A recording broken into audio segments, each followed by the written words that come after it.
Assalamu alaikum warahmatullahi wabarakatuh. Akkam nagaa jirtu fayyaa keessanii ani nagaa kooti. Nageenyi na bira jiru akkasuma biristiraata abdii qaba. Eshi asumaan hojii chaanaalii kootii faalatatan subscribe, share, like gochuun dagataan asiin jedha. Haramoota iyyuu viidiyoo haaraa baay'ee das nama jedha asii martin iyyuu beekuu qabaatan. Anis yoo qopheessa jedhu das na jedha qopheessa isinis immoo das isin jedha akka dhageeffattan abdiin qaba isin jedha. Jaalallee kee gammachiisuudhaaf waan raawwachuu qabaattu. Eenyumaaleen jaalallee ofii gammachiisuu ni barbaada miire. Kanaafuu yoo waan kanneen gootee fi gammachiisuu ni dandeetta. Minalbaat ati beekuus ni dandeetta garuu si yaadachiisa.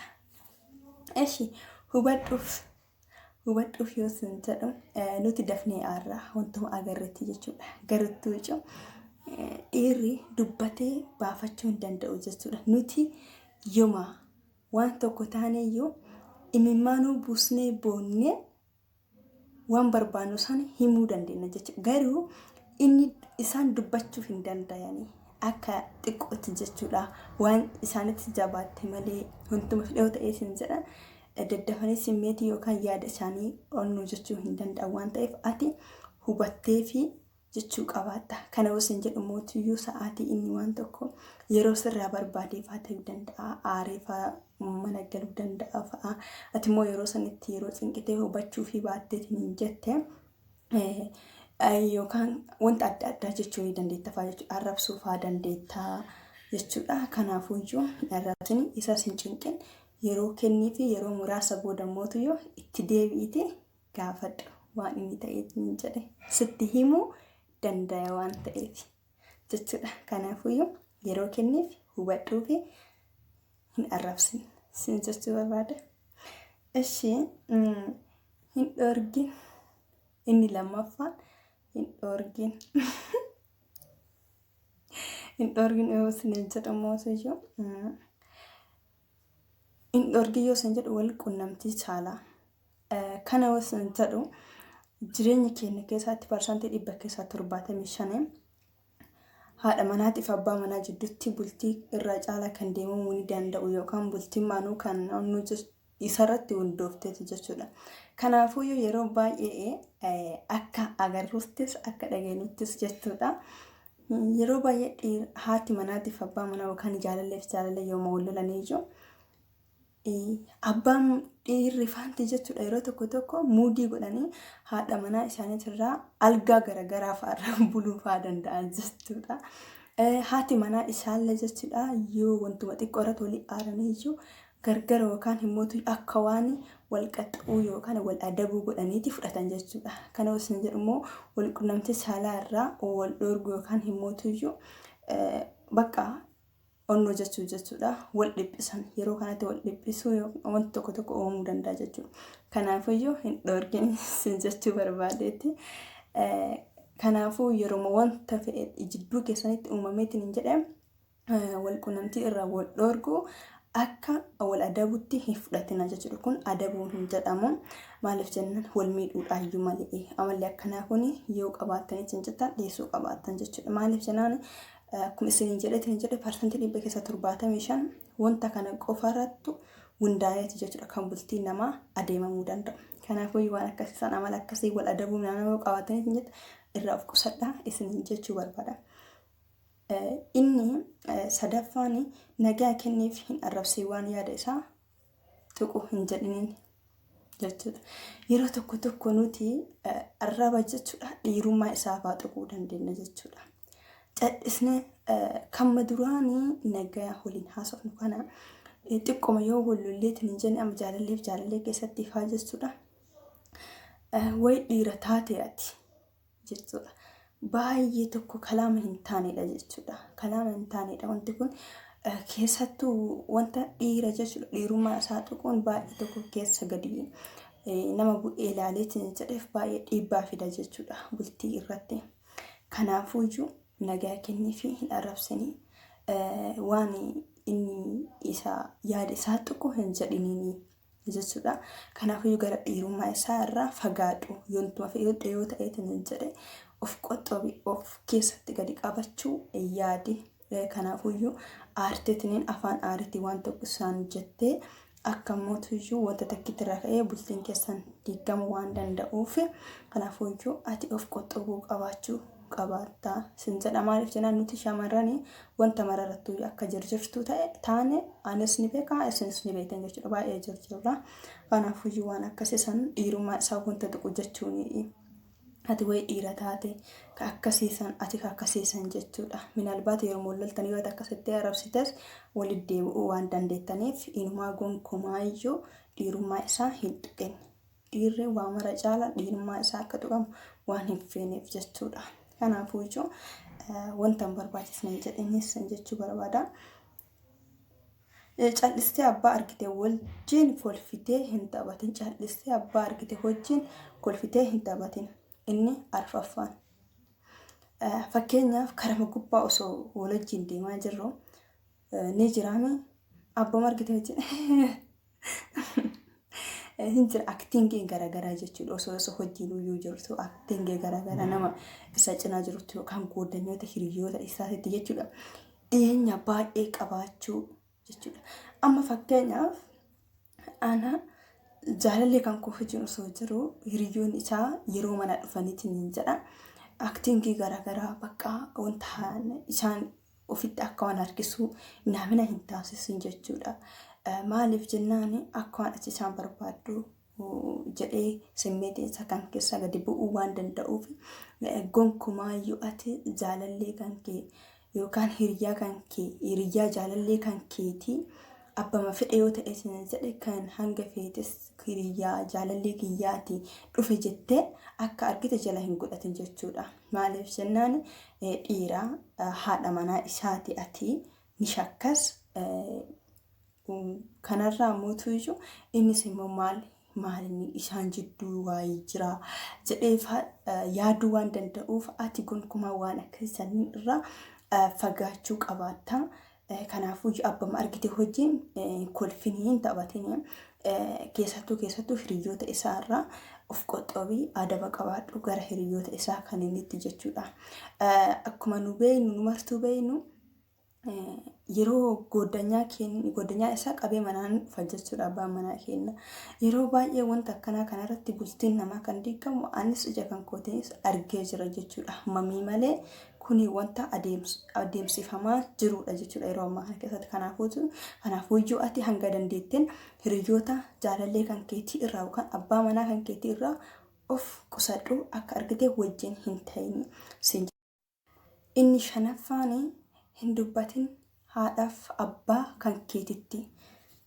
Fakkeenyaaf jireenya kan kee keessatti ni jira jechuudha. Nam tokko akka waan haadhaaf abbaan si jammar ati ofii kan keetii waan mara akka dandeetti abbaa manaa kan kee wajjin jiraachuu dandeettu beekuu qabaata. Erga isatti makamtee booda wanta sitti dhufu maraayyuu hanga danda'ameetiin jedhe ati bultii gaarii ijaarachuuf jecha tattaafachuu qabaata malee wantuma agarte yookaan asiinis sitti dhufu yeroo san wantuma maraayyuu dubbachuu barattee jennaan haadhaaf abbaa kan kee qofatti osoo hin taane noo birattuu bultii kan kee keessatti wanta osoo mudatu dubbachuu barattee yoo jetteetiin hin jette bultii keessan inumaayyuu haala gaariin adeemuu hin danda'u. Maaliif jennaan wanti tokko icciitiin nama lamaan jidduu jiru sadaffaa godhatee sadaffaa sun keessa makamee jennaan inumaa baduu waan danda'uuf jechuudha. Kanaafuyyuu innis si amantii dhaba jechuudha. Osoo ati hin himtu jedheetiin osoo inni si eegu akka tasaa ta'e wanti lolli wayii jidduu keessanitti uumamuu danda'a. Isa wajjin jechuudha. Ati mootuyyuu minaalbaata wanti suni wanta haadhaaf abbaa kan kee dhagayuu hin qabaanne ta'uu danda'a jechuudha. Wanta ati dandamachuu dandeettu ta'uu danda'a. Ati garuu himuu dandeetta jechuudha. Wanti inni siif godhe ta'uu danda'a. Yeroo makaanuyyuu jechuudha. Wanta mistiraa horii ofiisaa jaa siif raawwachuuf haa danda'a. Kan lolas ta'e kan mistiraas wanta jaalalaaf inni siif godhe fa'aa ta'uu danda'a. Isteetiin hin dubbatin jechuudha. Maaliif jennaan dubbachuu barattee jennaan jireenya keessan haala gaariin siif adeemu jechuudha. Eenyumaayyuu bultii kan keetirraa dubbachuu hin baratin eenyumattis haa ta'u haadhaaf abbaa kan keetittis yeroo wallaltee fiiddee 10 isaan bira hin dhaqin jechuudha. Gara warraa hin deebi'a na hiiki akkas namoonni jedhaniin jechuudha. Kanaafuyyuu of qusadhu waa'ee bultii kan keetii nama wajjin dubbachuu irraa ni miidhama. Hiriyaa kan keetittis dhiiras ta'e dubartii inumaa jechuudha. Kanaafuu iyyuu irraa of qusachuu yaadii siin jedha. Gaafadhu waa'ee hojii isaa. Akkam mi har'a maalirra ooltee dalagaan akkam ture jechuudha. Bakka wanti sitti jijjiiramee jira. Amala kan keetirraallee yoo ta'e siin jedhe amali kan koo sitti jijjiirame moo maali? Wantuma bakka wantuma ta'e kamiyyuu ati gaafadhu waan inni irra ooletiin jedhe hojii haasa'uuf jechuudha. Maaliif jennaan namni tokko yoo wal bira taa'e akkanatti jechuudha.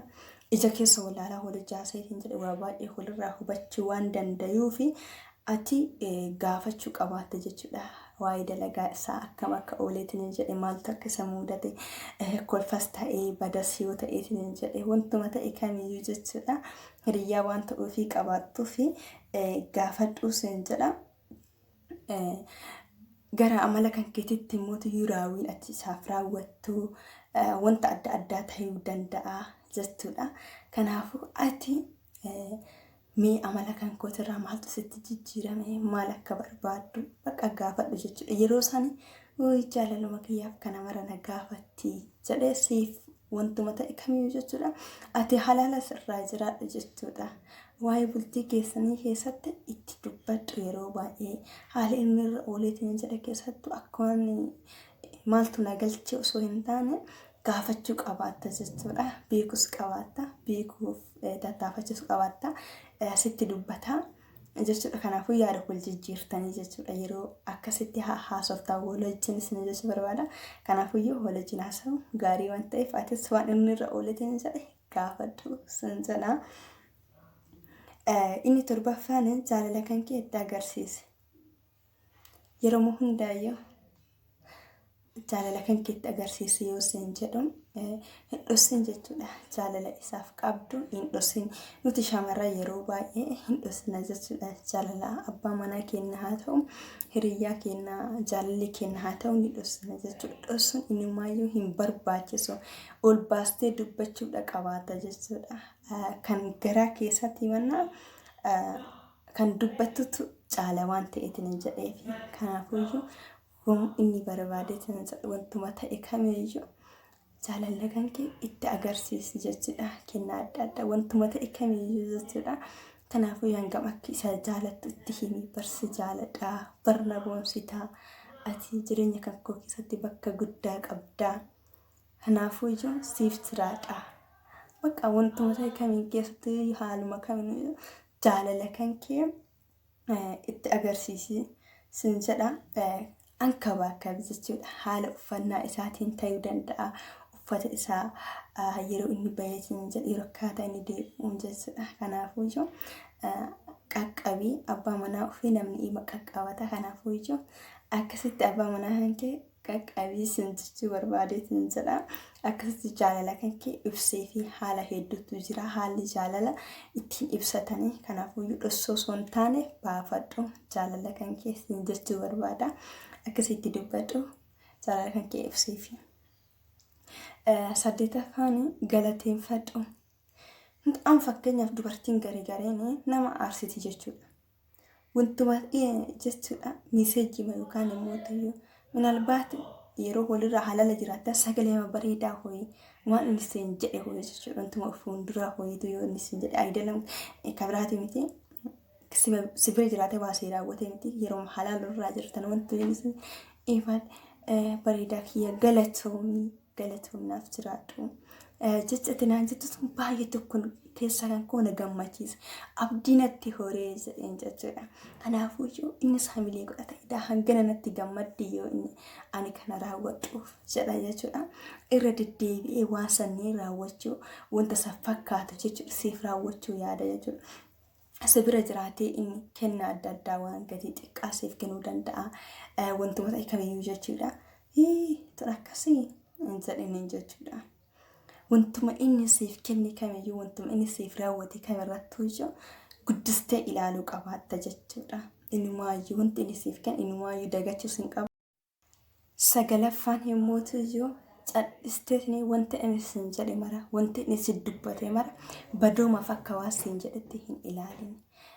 Maaliif jennaan ati yoo waan tokko yontuma inni siin jedhe kamiyyuu karaa badatti jijjiirte siin jette inni barumsa siif haa ta'uufaa waan tokko siin jechuu danda'a jechuudha.